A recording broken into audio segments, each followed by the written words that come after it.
Mari kita tanamkan semangat berpikir dalam beragama. Di era keterbukaan ini, semua orang bebas berbicara tentang agama. Ada orang yang mengaku bisa bahasa Suryani, bisa mengarang ratusan jilid kitab, dan menyampaikan bahasa yang tidak jelas di tengah umat, yang bisa melawan Jibril, bisa berbicara dengan orang mati, bisa berbicara dengan bahasa semut dan macam-macam. Semua itu beredar luas di media sosial. Tanpa argumentasi kita bisa percaya. Bingung, apakah media sosial yang mempengaruhi dunia nyata atau dunia nyata yang mempengaruhi media sosial? Sudah tidak jelas dalam kehidupan kita ini. Oleh sebab itu, semangat Ibrahim yang menanamkan rasionalitas dalam beragama harus kita tingkatkan di abad ke-21 ini. Alhamdulillah, alhamdulillahi rabbil alamin, wa bihi nasta'inu ala umuri dunya waddin, wassalatu wassalamu ala ashrafil anbiya'i wal mursalin, wa man tabi'a sunnatahu ila yaumiddin. Usikum wa nafsi bitaqwallah ayyuhal mu'minun, faqad fazal muttaqun. Wa qala fi kitabihil karim, ya ayyuhalladzina amanu ittaqullaha haqqa tuqatih wa la tamutunna illa wa antum muslimun. Wa qala fi ayatin ukhra, wa wassa biha Ibrahim banihi wa Yaqub, ya baniya inna Allah astafa lakumud din fala tamutunna illa wa antum muslimun. Saudara-saudara yang dirahmati Allah Subhanahu wa taala, kembali kita haturkan alhamdulillah walhamdulillah walhamdulillah. Kemudian salawat dan salam ke junjungan alam Nabi besar Muhammad sallallahu alaihi wasallam. Allahumma salli ala sayyidina Muhammad wa ala ali sayyidina Muhammad. Dan melalui bulan, hari, tempat yang mulia ini, khotib kembali mewasiatkan takwa kepada kita semua. Imtithalu adil awamir wajtinabu nawahi. Berusaha bagaimana caranya supaya bisa mengerjakan semua yang diperintahkan Allah dan menjauhi semua yang dilarangnya. Saudara-saudara jamaah Jumat yang dirahmati Allah Subhanahu wa taala. Tema khutbah kita kali ini adalah cara beragama di era media sosial. Saudara-saudara yang dirahmati Allah, saat ini kita masih berada di penghujung bulan Zulhijjah. Tentu apa-apa yang disampaikan oleh ahli-ahli agama kita dari para ustadz, para mubalik dan lain-lain, kita masih ingat biarpun sebagian, utamanya tentang tokoh sentral di bulan haji yaitu Ibrahim alaihissalam.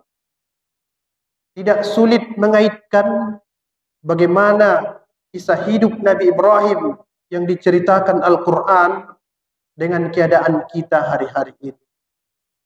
Karena di setiap sebut nama Nabi Ibrahim, pasti di celah-celahnya ada nilai-nilai kehidupan yang digariskan oleh Al-Quran.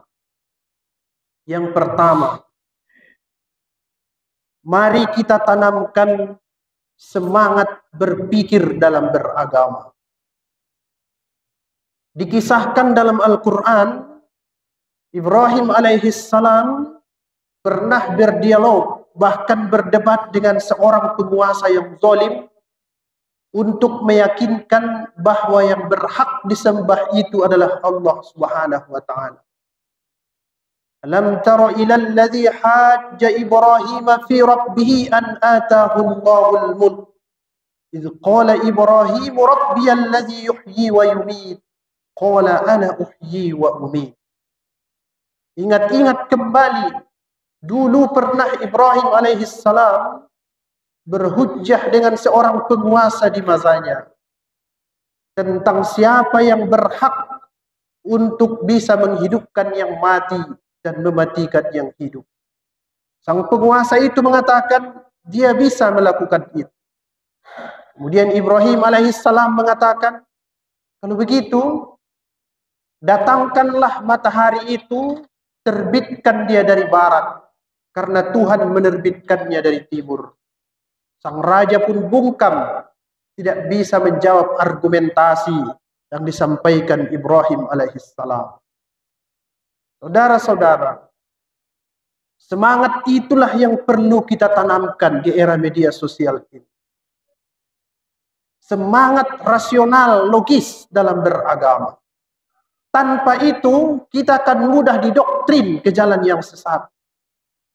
Apalagi sekarang ini, di era keterbukaan ini, semua orang bebas berbicara tentang agama. Sangat populer informasi yang kita lihat, ada orang yang mengaku bisa bahasa Suryani, bisa mengarang ratusan jilid kitab, dan menyampaikan bahasa yang tidak jelas di tengah umat, yang bisa melawan Jibril, bisa berbicara dengan orang mati, bisa berbicara dengan bahasa semut dan macam-macam. Semua itu beredar luas di media sosial. Tanpa argumentasi kita bisa percaya itu.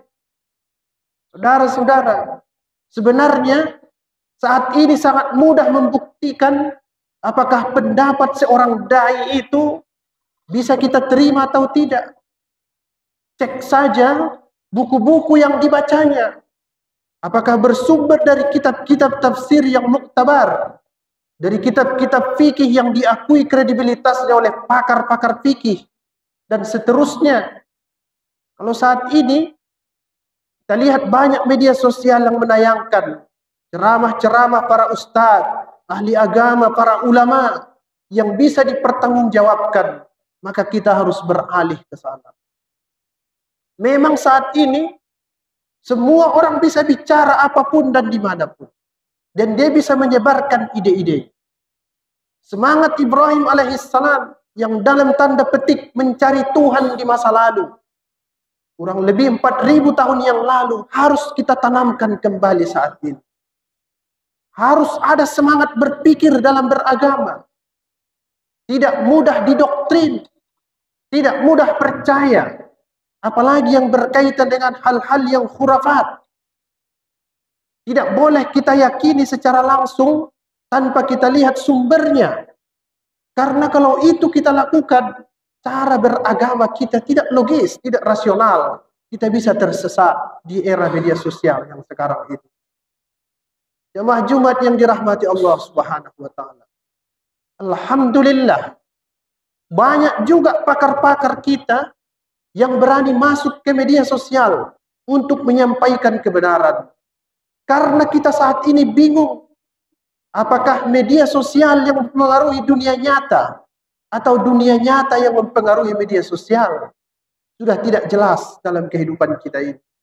Oleh sebab itu, semangat Ibrahim yang menanamkan rasionalitas dalam beragama harus kita tingkatkan di abad ke-21 ini.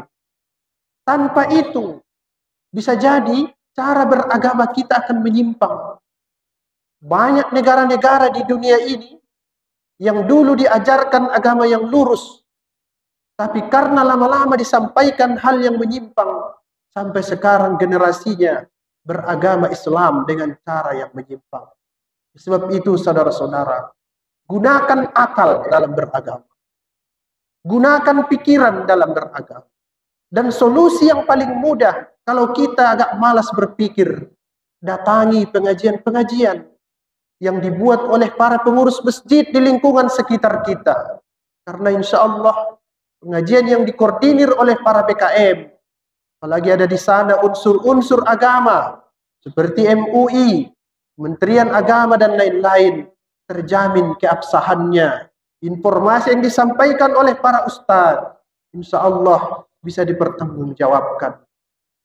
Saudara-saudara yang dirahmati Allah, jangankan kita tidak membaca tafsir Al-Quran, kita baca saja masih bisa terjadi penyimpangan-penyimpangan.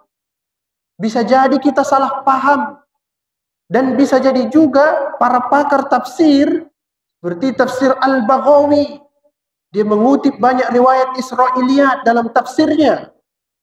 Kita baca saja masih perlu kita teliti, harus kritis membacanya.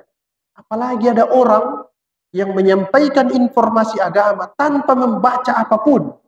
Bisa kita bayangkan bagaimana keliru dan sesatnya kita nanti kalau kita tidak kritis, tidak kita kembangkan semangat berpikir di dalam beragama. Alhamdulillah sekali lagi hari-hari ini lembaga-lembaga pendidikan Islam menjamur yang bisa mendidik anak-anak kita generasi muda supaya bisa memahami Islam secara benar, bersumber dari ulama dan pakar-pakar yang kredibilitasnya diakui di bidangnya masing-masing. Sebab itu, mari sekolahkan anak kita yang mau menjadi dai, yang mau menjadi penceramah segala macam ke lembaga-lembaga pendidikan Islam yang bisa mengajarkan ilmu yang akurat. Saudara-saudara, ini semangat yang pertama dalam beragama, yaitu semangat berpikir yang dicontohkan Ibrahim alaihissalam. Kemudian yang kedua, semangat bertauhid